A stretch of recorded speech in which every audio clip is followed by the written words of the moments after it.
This is the start of Chapter 6, Factoring and Solving Equations, Section 1, Factoring Polynomials with Common Factors.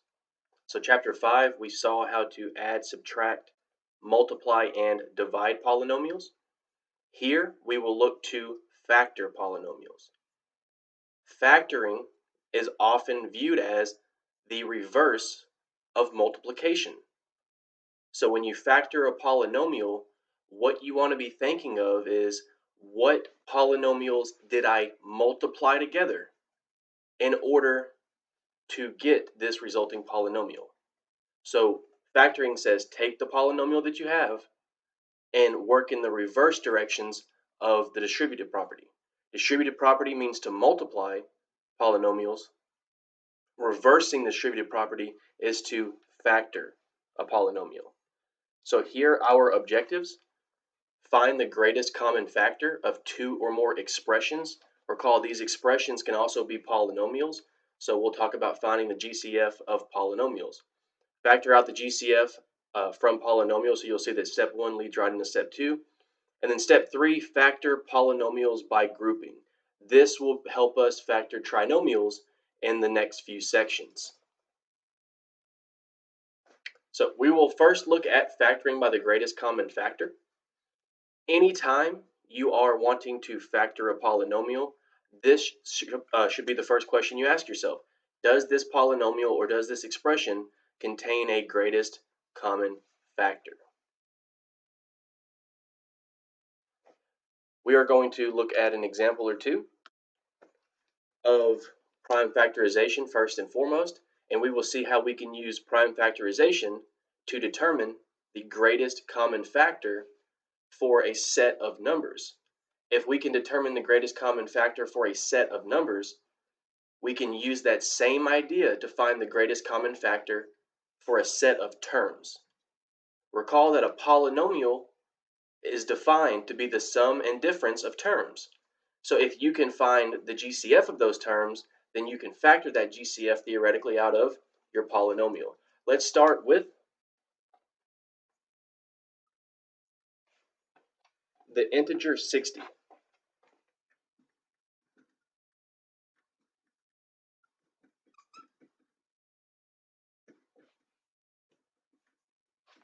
Let's look to prime factorize 60. What do we mean there? We want to find prime factors that equal to 60. Prime factorization asks us to find all of the prime factors that multiply to give us 60. Remember that numbers that multiply are called factors. Factors multiply together. Whether your number is a real number, an integer, a variable, or a variable expression, if you are multiplying, if some number or some expression is multiplying some other number or some other expression, then each of those numbers or expressions are considered factors. That's very significant. That's very important here in Chapter 6. Looking at the number 60, if we want to prime factorize, we first ask ourselves the question, what two numbers will multiply to give us 60? And there are many different examples of two numbers that will multiply to give us 60. The simplest is 1 times 60. 1 times any number will give you back that other number, but that's not going to help us find the prime factors of 60. We want to find other factors. Well, moving up the board, we have 2 times 30, but there's also 3 times 20. There's 4 times 15. There's also 6 times 10. Let's use each of those examples to show that no matter which way you start with 60, you can still end up with the same prime factorization for 60. So our first step here could either be 2 times 30, which gives us 60. 3 times 20, 3 sets of 20 will also give us 60. 4 times 15, I'll move that 4 down a bit. 4 times 15, we know that there's 60 minutes in an hour. A quarter of an hour is 15 minutes. If you have 4 quarters of an hour, or 4 times 15 minutes, 4 times 15 is 60. What else do we have? We also have 5 times 12. Any number that ends in a 0 can be divisible by 5. In other words, we can factor out a 5. Well, what do you need to factor with a 5 to get 60? What multiplies 5 to get 60? That's 12. We know that there are 12 inches in 1 foot, and there are 60 inches in 5 feet. And what are the other factors here of 60? We have 6 times 10. So you could have, this is all step 1. Now, when you use prime factorization, you only choose one of these steps. I'm just showing here that you could have started with the factors 2 and 30, or you could have started with 3 and 20, 4 and 15, 5 and 12, or 6 and 10. These are all the numbers other than 1 and 60, all of the whole numbers that will divide into 60. Think of other numbers. Can they? What about the number 7? Can 7 divide into 60 fully? 7, 14, 21, 28, 35, 42, 49, 56, 63.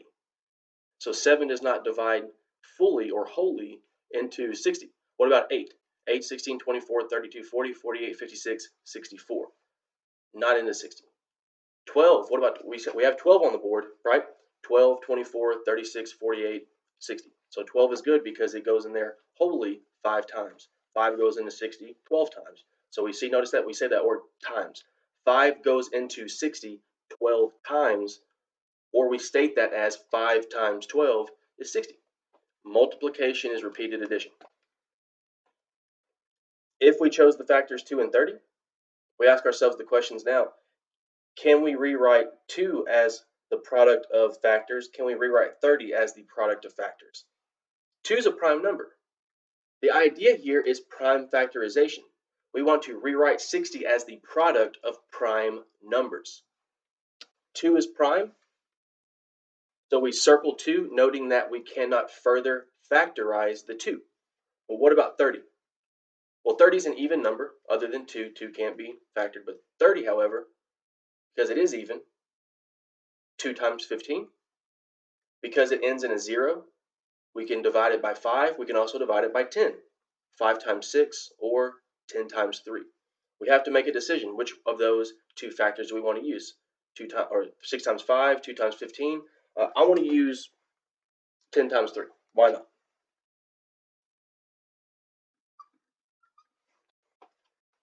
So 60 is 2 times 30, but it's also 2 times 10 times 3. 3 is a prime number. We cannot further factor 3. 10 is what we call composite, so it can be factored. 10 is the product of 2 and 5.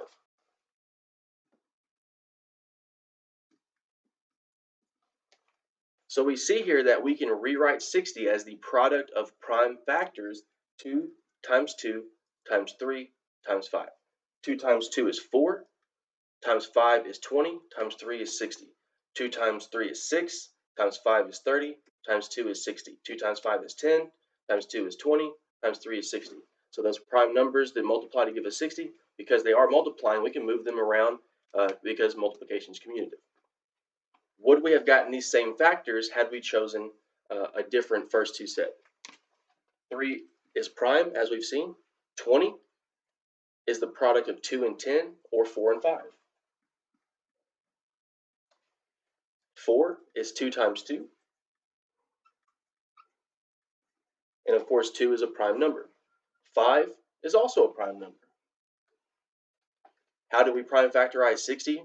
Starting with 3 times 20. Well, again, we see here 2 times 2 times 5 times 3, which is the same as 2 times 5 times 3 times 2. Those prime factors show up once again. What about 4 times 15? 4 is 2 times 2. 15 is 3 times 5.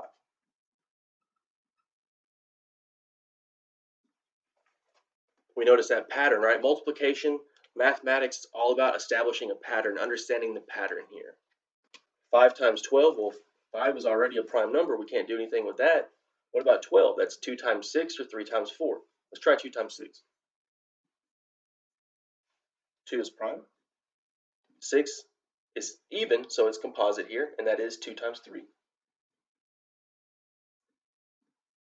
We get the same 4 prime numbers, 2, 2, 3, and 5. Give you a moment to look at 6 and 10 and see if you need to pause the screen here. As we see, 6 is 2 times 3. 10 is 2 times 5. 2, 3, and 5 are all prime numbers. we see here that 2 times 2 times 3 times 5.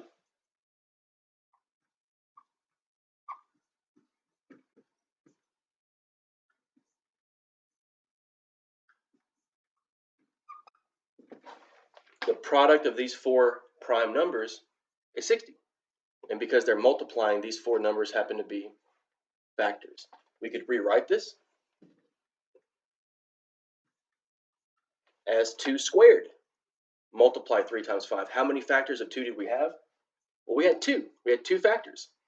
We can rewrite 2 factors of a number using the exponent. 2 squared. 2 times 2, which is 2 squared, also 4. 4 times 3 is 12. 12 times 5 is 60.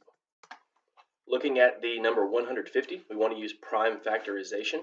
In other words, what are all the numbers that multiply together to give us 150? And we only want to use integers, so numbers that we can count on, and potentially negative numbers if we have a negative here, but this is positive, so we'll just use those whole numbers. So 1, 2, 3, 4, the natural numbers that you can count on. Well, 150 is an even number. Any number that ends in a 0, 2, 4, 6, or 8 can be divided by 2. Any number that ends in a 0 can be divided by a 5 or a 10. The sum of our digits, 1 plus 5 plus 0, is 6. The number 3 can divide into 6. Therefore, the number 3 can divide into 150. These are all our divisibility rules. If we need to recall those, just go into a quick Google Safari search and type in divisibility rules, and they will be there to remind you. Just a few that we've topped off there as we've discussed. And therefore, because this number is divisible by both 2 and 3, therefore it is also divisible by 6. These are all just some things to kind of refresh ourselves on there. So how do we want to start off here? Well, I'm looking at 150, and I notice there's big chunks of 50 in here. So I'm going to write this as 50 times 3. 50, 100, 150. So 50 multiply 3 is 150. But is 50 a prime number? Is 3 a prime number? 3 is a prime number. We can only write 3 as the product of 3 and 1. Right? We can't write this as 2 times 2 or 5 times 3 or 5 times 7. Using integers, we can only write this as 3 times 1. So this is considered prime. 50, however, can be written as 50 times 1. It can also be written as 25 times 2, 5 times 10. So we can choose either of those there. Let's choose 5 times 10.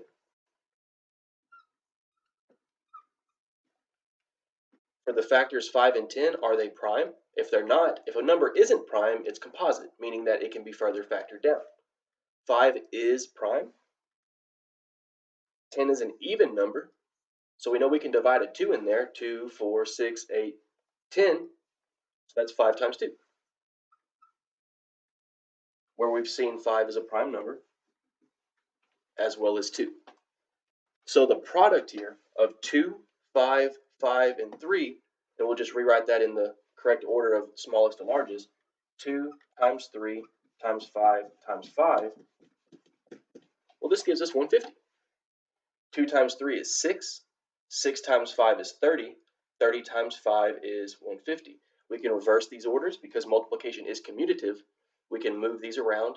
And because it's also associative, we can choose to multiply in any order we want because multiplication allows us to do so.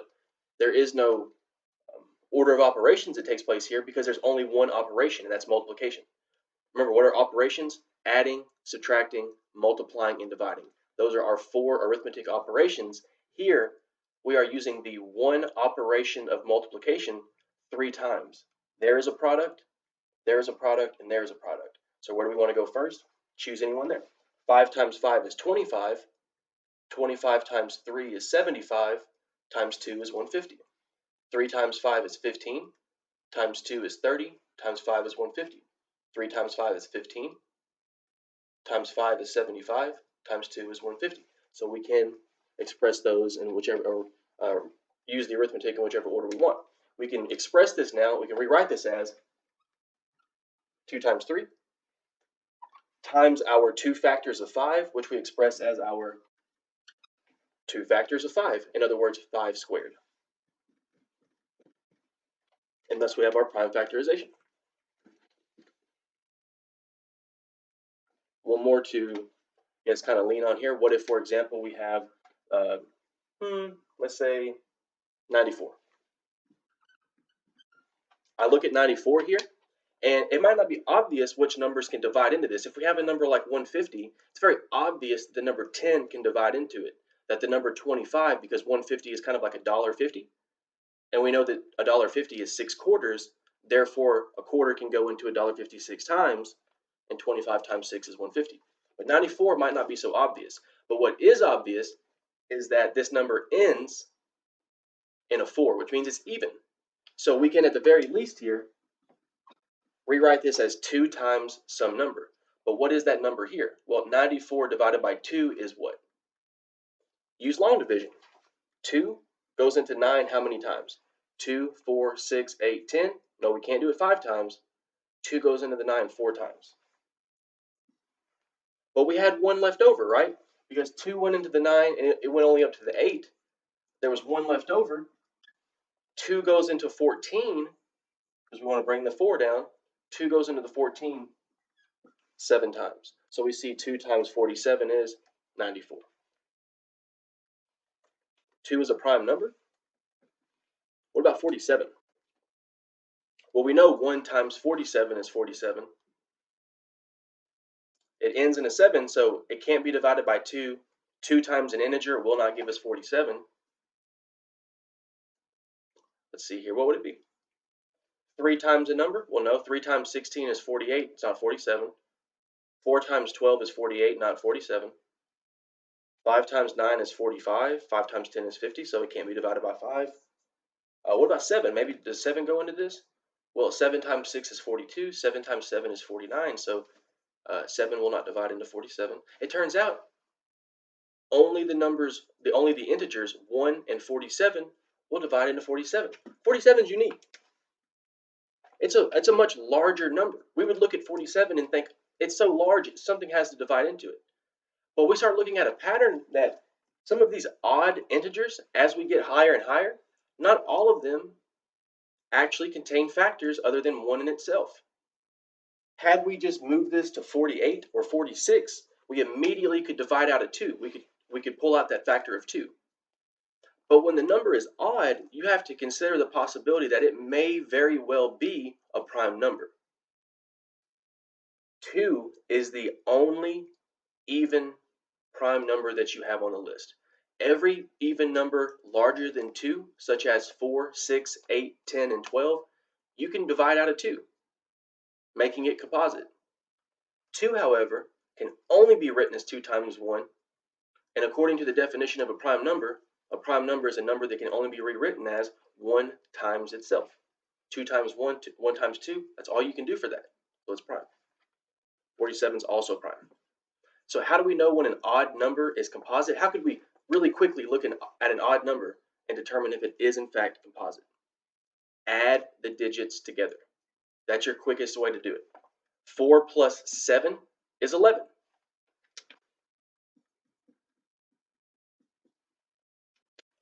4 plus 7 is 11. 11 is not divisible by 3. 3, 6, 9, 12. 3 does not go into 11 wholly. So 47 is not divisible by 3. That's one quick way. That's not the only way, though, because there are certain numbers such as 49. 49 is not divisible by 3, but we must understand the pattern that 49 is 7 squared. So to check if something's divisible by 7, it's easiest, it's kind of hard to have that little mental prep for dividing by 7, but for some numbers such as dividing by 3, just check the addition. What about for 45? If we had the number 45, if you add the digits, 4 plus 5 is 9. 3 will divide into 9 fully. Therefore, 3 will divide into 45. So how many times will 3 divide into 45 using long division? 3 divides into 4 once. 1 times 3 is 3. Division is repeated subtraction, so we'll subtract the 4 and the 3 and get a 1. Bringing down our remainder, 3 divides the 15 5 times. 5 times 3 is 15. and that subtraction there gives us 0. So we see here 45 divided by 3 is 15, and we confirm that because 15 times 3 is 45. But some of these integers here that are odd numbers may very well be prime, even when they are as large as 47, even numbers as large as 113, even numbers in the thousands and hundred thousands can also be prime. We looked at some numbers and were asked to find the prime factorization. What if, for example, we have a variable expression? In other words, we have here x to the 5th power multiply y to the 6th power. How would we factorize this variable expression? Keep in mind that if we are trying to factorize, we just want to list out all of the factors that are multiplying together to give us our expression or our number. What does an exponent represent? An exponent represents repeated multiplication. If exponents represent repeated multiplications, and we are trying to show what factors or what things are multiplying together to give us our expression, well, the definition for the exponent is perfect here for us. Because according to the definition of our exponent, we can rewrite x to the 5th power by expressing all 5 factors of x.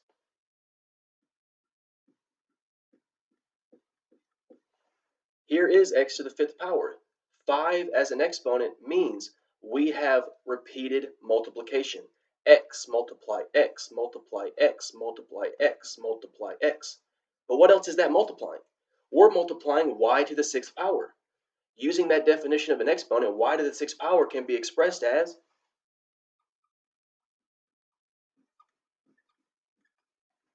y multiply y 6 times. So think about the operations here. It's only multiplication. When you see exponents, these exponents represent multiplication, but a lot of them. How many times are we multiplying here? Multiplication? Here, here, here, here, here, here, here, here. Just like we're using numbers such as 2 times 3 times 5, 2 times 3 is 6, times 5 is 30. Same thing here. This x times x times x business times the y business, all of this here is just representing some number. But it's hard to say what that number is. We can't say that that number is 10 or 200 or 5 million because we don't know what x is. We don't know what y is. But if we knew that x was 7, if we knew that y was 3, then we could plug 7 in here. We could substitute it in for x. We could substitute in the 3 for y. And we could multiply those numbers out using our arithmetic because we know we can do that. We have our calculator abilities. We have our multiplication algorithm abilities to multiply numbers together in a vertical scale. So keep in mind that not only can we factor numbers that are real, integers such as 30 and 150 and 24, we can also factor variable expressions that involve exponents. Exponents represent repeated multiplication. Therefore, we have expressed how many exponents? Add them together, 11. Look at here. We have 11 factors. 5 factors of x, 6 factors of y, for a total of 11 factors. There are 11 things or 11 numbers multiplying together in order to give us this smaller, simplified expression. What we will do moving forward is, in many places, look to somehow rewrite it in such a way that we can cancel or simplify by canceling out the numerator and denominator when we have rational expressions. We are told to factor the variable expression x cubed multiply, when it's setting next to the parentheses, that indicates multiplication.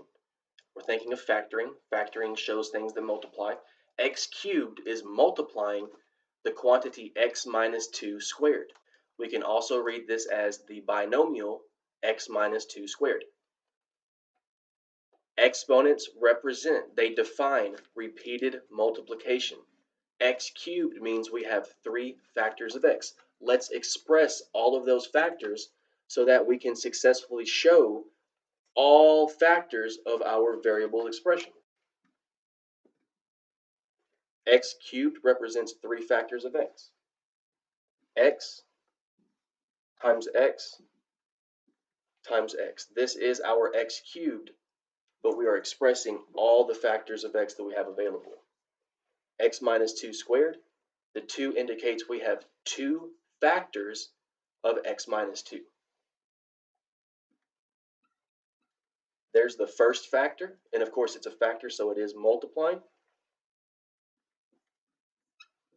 And here is our second factor. The exponents tell us how many total factors we have working with us. 3 factors, 2 factors. We have a total of 5 factors. There are 5 numbers or 5 variables or 5 variable expressions that are multiplying to give us our simplified variable expression. X cubed multiply the quantity x minus 2 squared is simply the product of x times x times x times x minus 2 times x minus 2 for a total of 1, 2, 3, 4, 5 factors. To find the greatest common factor of 5x squared y squared and 30x cubed y, first factor each term. So we've seen thus far how to factor real numbers using prime factorization, and we have seen thus far how to factor variable expressions using the definition of exponents. When these two ideas come together as a term or an expression, consider those two ideas separately, but keep their factors contained within one expression. In other words, we have a 5 multiply x squared y squared.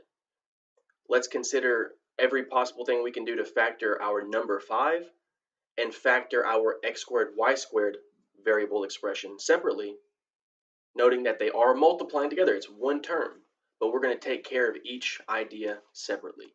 Same thing with our second term, 30x cubed y.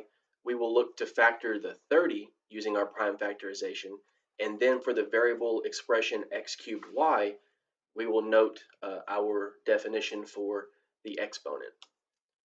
What is the GCF, our greatest common factor?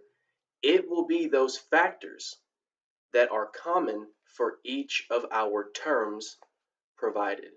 In other words, once you factor each of your 2 terms listed below, note which factors are the same for each of the 2.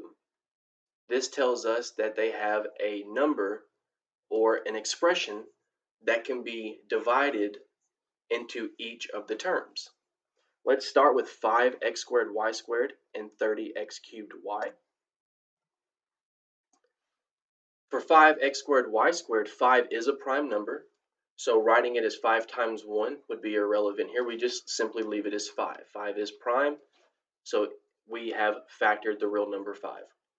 X squared y squared indicate we have 4 factors. X squared says we have 2 factors of x. Y squared says we have 2 factors of y. So for 5x squared y squared, how many prime factors do we have? We have 5. 5, x, x, y, and y. They are prime factors because they cannot be further factored. What about 30x cubed y?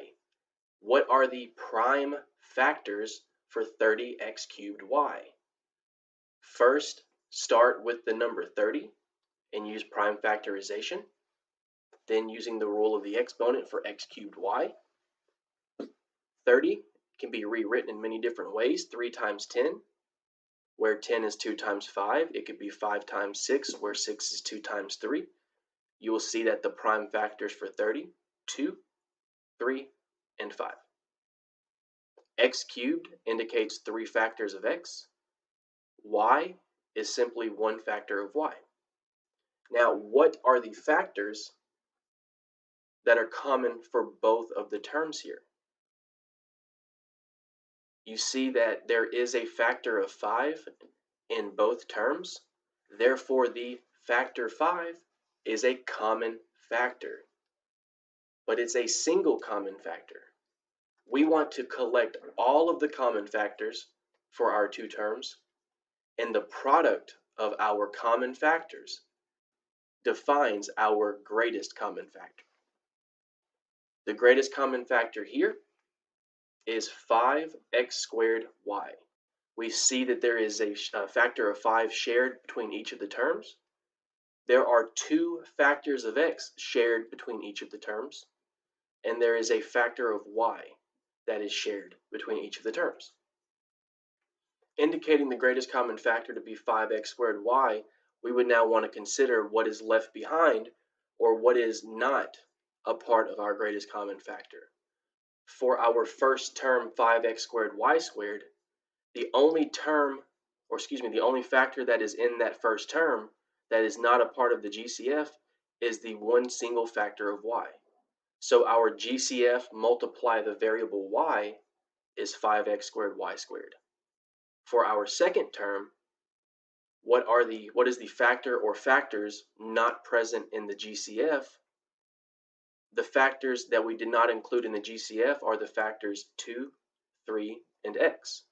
So bringing those factors together using multiplication, 2 times 3 times x, is simplified to 6x.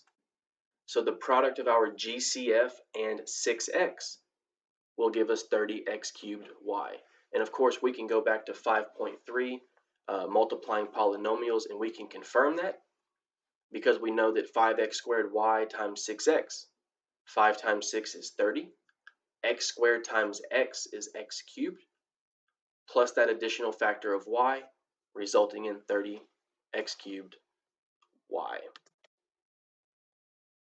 We will use this idea of factoring by the greatest common factor further in the section for polynomials, such as 8x to the 5th power plus 16x to the 4th power plus 20x cubed. Recall that the degree of this polynomial is the variable expression, the variable that has the largest exponent. Here, the largest exponent is the 5. Therefore, the degree of our polynomial is 5 with leading coefficient 8. So for this polynomial here, look at each of the terms separately, just like we did on the left-hand side.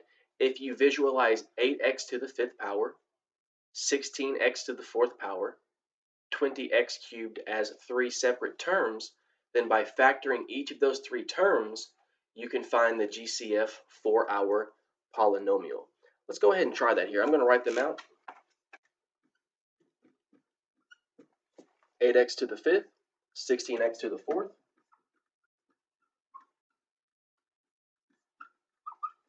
and 20x cubed. Now, you'll get used to this and you'll be able to do this with your paper, with your polynomials, but it's nice to have scratch paper on the side, especially if you have a whiteboard that you can erase easily. It's nice to have scratch work that isn't your official work because it allows you to give yourself the chance to make those errors, make those mistakes, and so that you can correct yourself. There's nothing wrong with making errors or mistakes.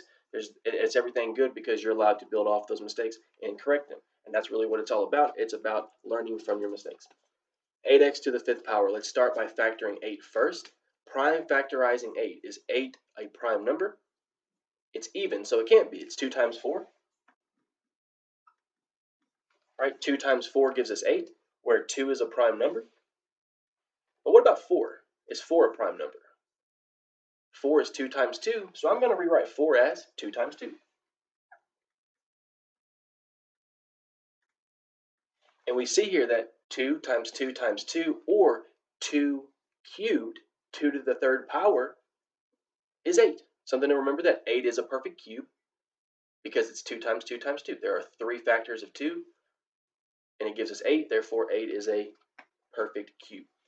X to the 5th power indicates we have 5 factors of x.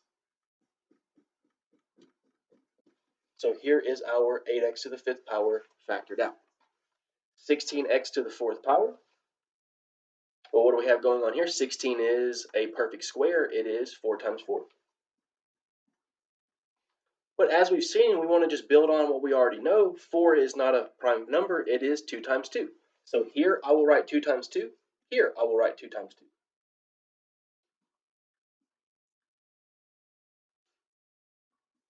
Well, wow, look at this. 16 is actually a power of 2.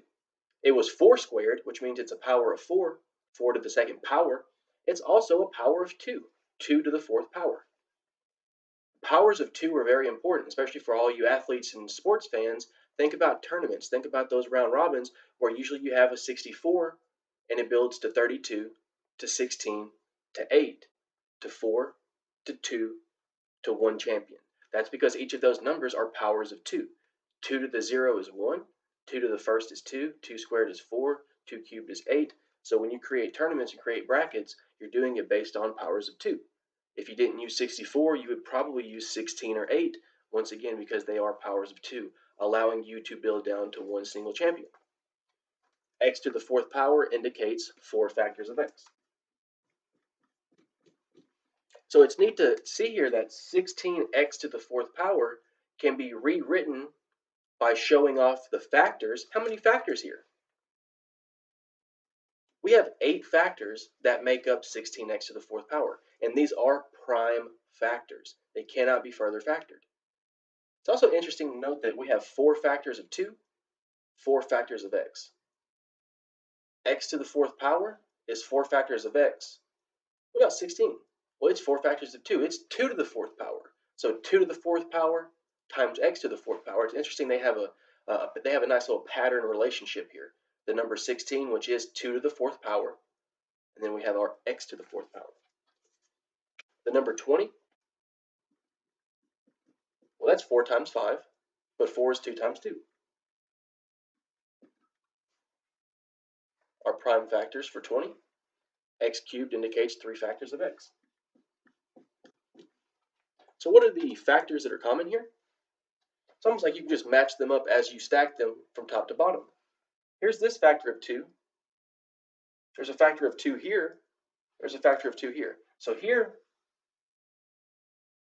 we can see there is one common factor of 2 for each of these. But we can keep going because as we see, there's this other column that shows an additional common factor of 2. Are there any more? Well, here's a factor of 2. Here's a factor of 2. But there is not an additional factor of 2 in our third term. So there is not an additional common factor of 2 for our list of 3 terms here. We just have those 2 there. There's the first one, and there's the second one. The 2 common factors of 2. But what about the variables? We have 5 factors up here, 4 here, and 3 here. How many do we think are common throughout? Well, it's interesting to see that when you have terms with the same exact variable here, it's x, x to the 5th, x to the 4th, x cubed. Which exponent is the smallest? It's the 3. Well, there are 3 factors within 4. There are 3 factors within 5. We can't say the reverse, though. We can't say there are 5 factors within 3. There's 3 factors. There's 3 factors. There's 3 factors. There are no more factors over here. I can't say there are 4 factors common or 5 factors common because I don't have 5 factors down here. I don't have 4 factors down here. I only have 3. That's the most common I can have because it's the least for any term. So as we see here, I have 3 factors of x grouped in my last term. I can group 3 in my second term. I can group 3 in my first term, and that's the most that I can group to be common for each. So 3 factors of x, or other words, x cubed. Now, these 3 factors of x, like I said, I'm going to rewrite this as x cubed. 2 times 2, of course, is 2 squared. But I wouldn't want to write 2 squared because I know I can evaluate that down using arithmetic, and that is 4. So our GCF here is 4 times x cubed, or simply 4x cubed.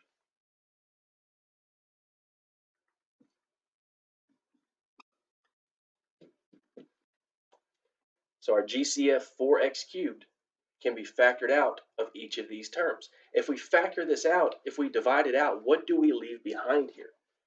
Well, we took out these factors of 2, and we took out these factors of x. So now, what did we leave behind for each of these terms here? We left behind here a 2 and x and an x. So a 2 and 2 factors of x. So we leave behind a 2x squared. Here, 2 factors of 2 and an x. Well, 2 times 2 is 4, times x is 4x. For 20x cubed, we only left behind a 5. This tells us that our GCF of 4x cubed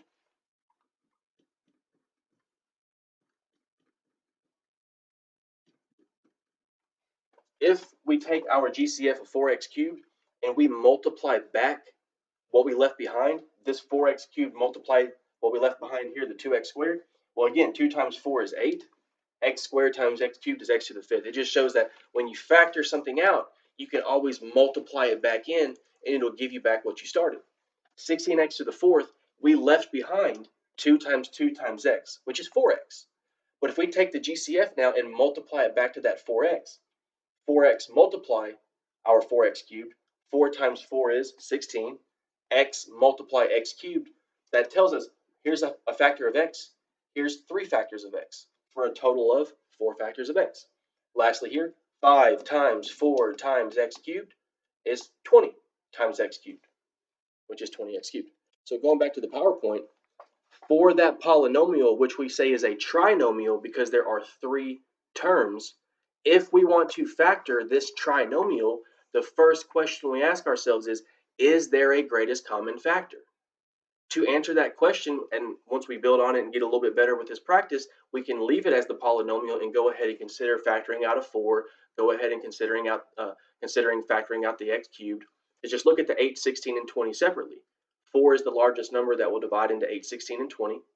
Look at the variable x separately. X to the 5th, x to the 4th, x cubed. What's the smallest exponent for all of the variables of x? It's 3.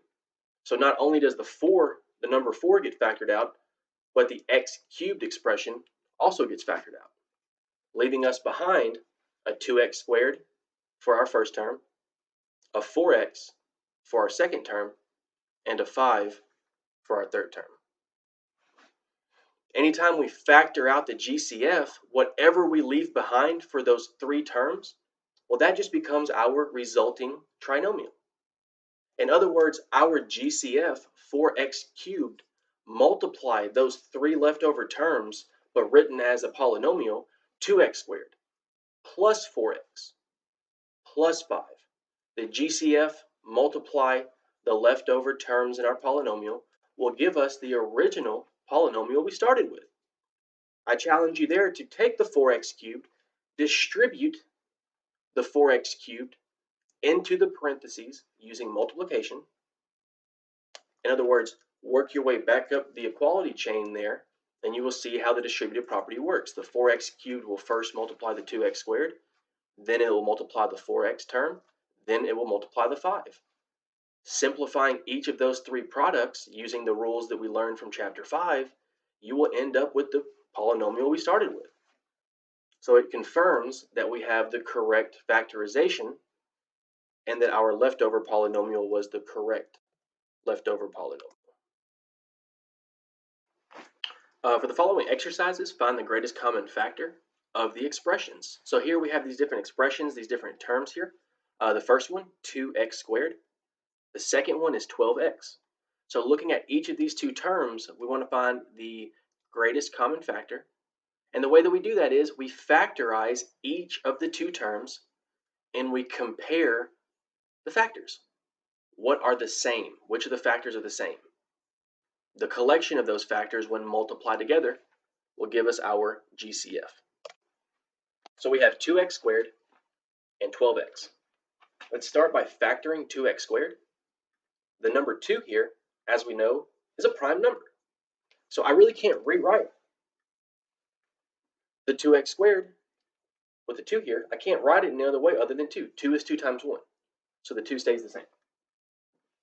However, the x squared exponent tells us we have 2 factors of x. So here is the prime factorization for 2x squared. 2x squared shows us that we have 3 prime factors that make up this term. What about the 12x?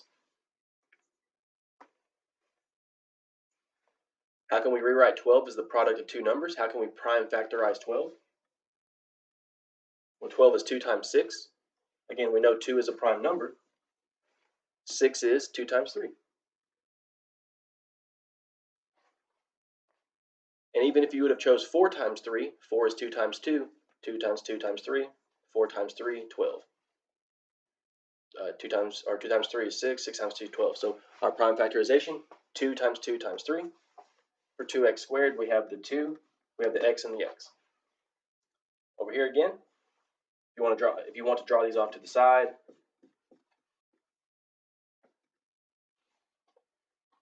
so we have 3 factors that make up 2x squared. What about the 12x? We have the 1, 2, 3, 4 factors that make up 12x. Of these 3 and 4 factors, which are common? Those factors of 2 are common there. Notice again, there is another 2 over here. But once you say that these are grouped together, these are common together, you can't group these together now because that's not fair. There's 2 over here. There are 2 factors of 2 here. Only 1 over here. So how many is common between each of them? 1. If you have 2 shiny shells and I only have 1, how many do we have in common? We only have 1. So here, there's only 1 factor of 2. What about the variable x? Well, there's 2 factors of x here. There's only 1 here. So which number is smaller, 2 or 1? It's the 1. So only 1 factor of x. And so our GCF here is 2x. What would we leave over? What would I need to multiply to 2x to get 2x squared?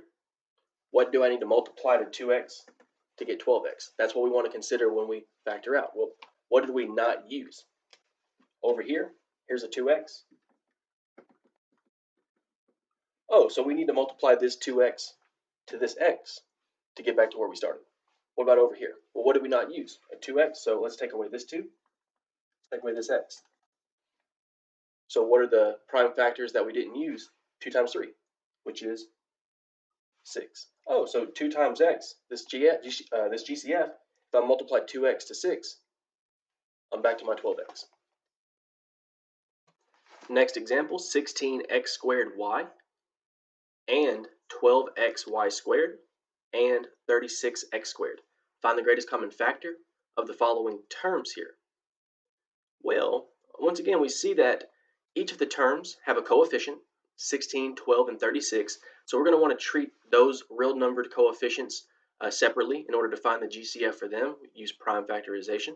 And then what about our variable expressions, x squared y, xy squared, and x squared?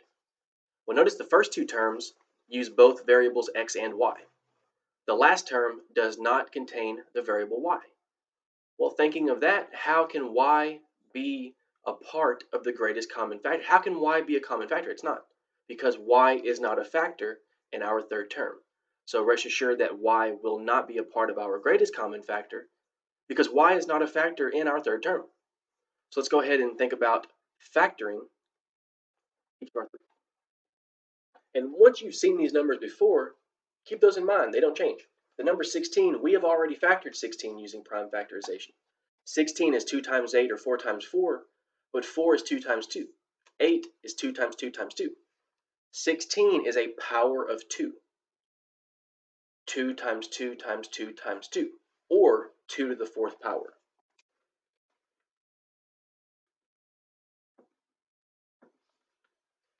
Two times 2 is 4, times 2 is 8, times 2 is 16. X squared. Now I'll go ahead and write out all these factors. Let's do that because we want to express each of the prime factors.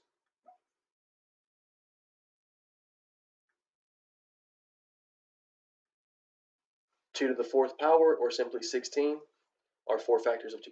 X squared, 2 factors of x. Y, just simply 1 factor. So there is our first prime factorization for 16x squared y. What about the number 12 here? 12 is 3 times 4, or 2 times 6. Either way, 2 times 2 times 3.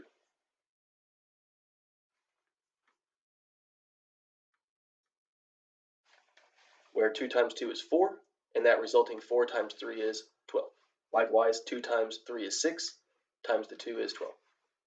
One factor of x, y squared indicates two factors of y. 36x squared. 36, because it's an even number, 2 times, what's half of 36? 2 times 18. Or we could write this as 3 times 12, because we know 36 inches, that's 3 feet, so 3 times 12. We have 4 times 9, 6 times 6, right? 6 squared is 36. Let's do 6 times 6. Is 6 prime? No, right? It's 2 times 3. So 2 times 3 times 2 times 3. Or we could say 2 squared, 3 squared. Or simply 2 times 2 times 3 times 3.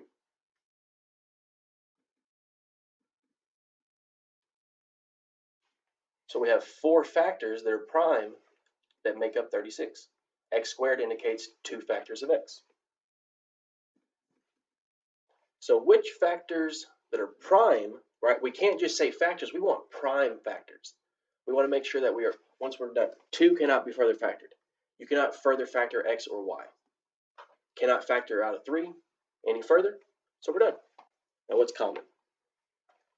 I see a 2 here, here, and here. That's common.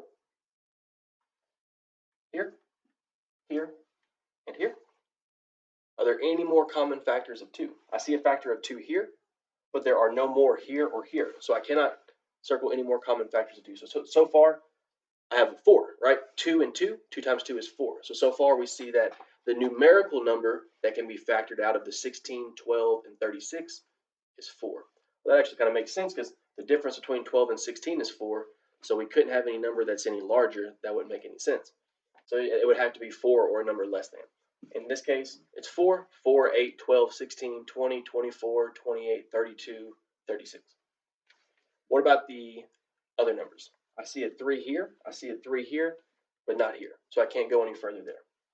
The variable x, see one here, here, and here. I see another x here, but I do not see one here.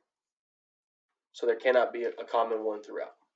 I see a y here and here, but I do not see one here. So there is no other common factor. Therefore, the 3 factors of 2, 2, and x, when multiplied together, will give us our GCF.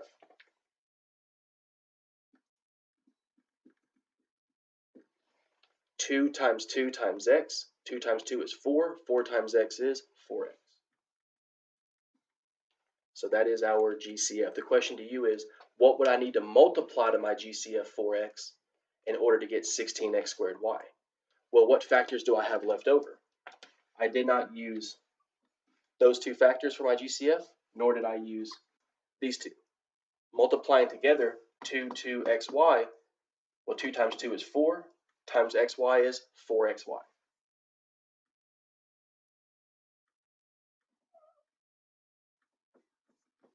So 4x multiply 4xy, I'll be right back to where I started with 16x squared y. What about right here? The factors that I did not use for this second term, 3, and my 2 factors of y. 3 times y is 3y squared.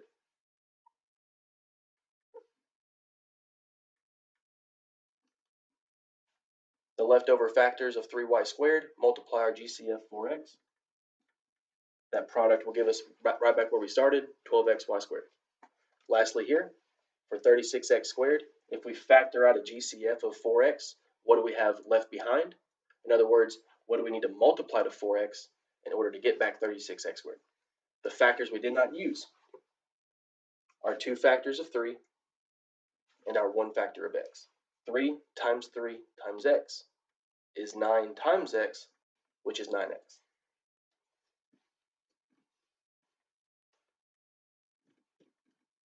Our 9x multiply 4x. Of course, 4 times 9 is 36. X times x is x squared.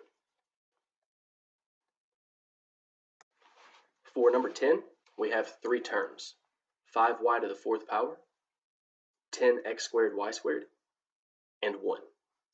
What is our greatest common factor for the three terms? Factoring 5y to the fourth power, 5 is prime. Y to the fourth indicates 4 factors of y. 5, y, y, y, y. 10x squared y squared, 10 is 2 times 5. X squared y squared, x, x, y, y, leaving us with our prime factorization, 2 times 5 times x times x times y times y. The number 1, or the integer 1, is simply 1. Keep in mind that any number times 1 will give you back what you started. Therefore, going to the board,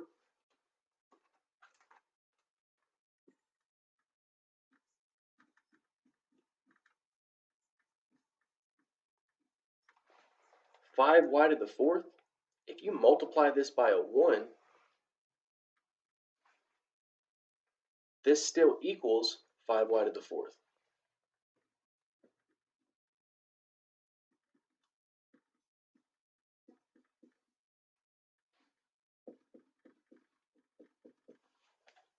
Ten x squared y squared, when factored, it doesn't matter. Any number you have, you can always multiply it by 1. Anything can be multiplied by 1, and it's not going to change what you're working with. 10x squared y squared times 1 is still 10x squared y squared. This lets us know that the factor of 1 is always present. We can always use the factor of 1.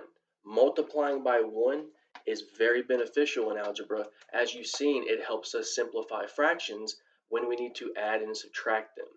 We have to find a common denominator, and we normally do so by multiplying by an understood 1.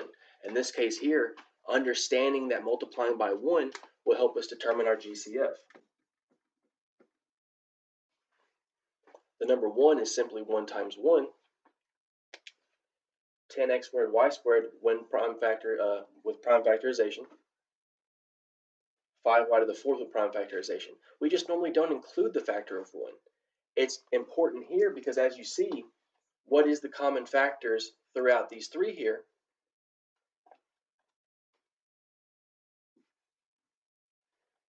Well, it's simply 1.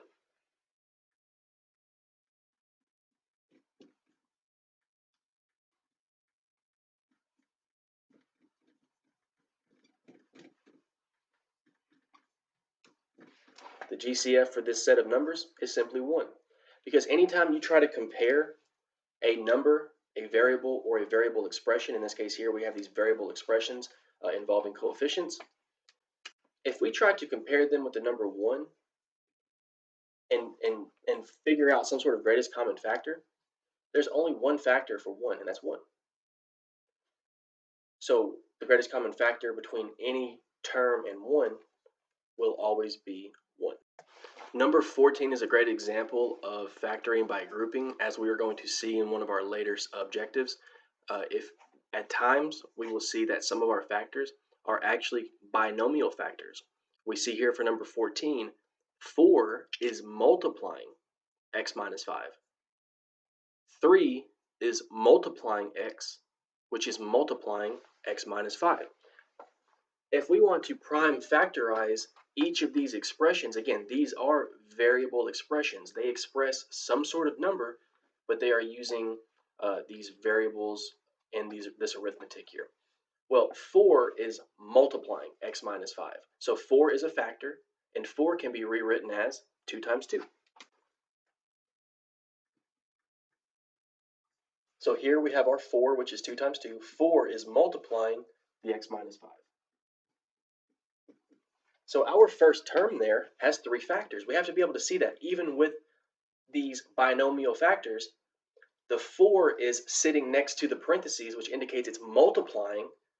So we can only see there 2 factors, 4 and x minus 5. But we further factor 4, and we see that there are 2 factors of 4 plus the x minus 5 factors, so a total of 3 factors. What about the 3x, x minus 5? 3 is prime. There is only one factor of x, so we cannot further factor one factor of x. X minus 5, our nice little binomial factor there. Can we further factor that x minus 5? We will talk about that later on in this section.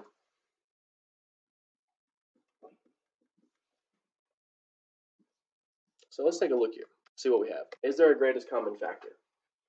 Is there a factor, or are there factors that are common for each of these two expressions here?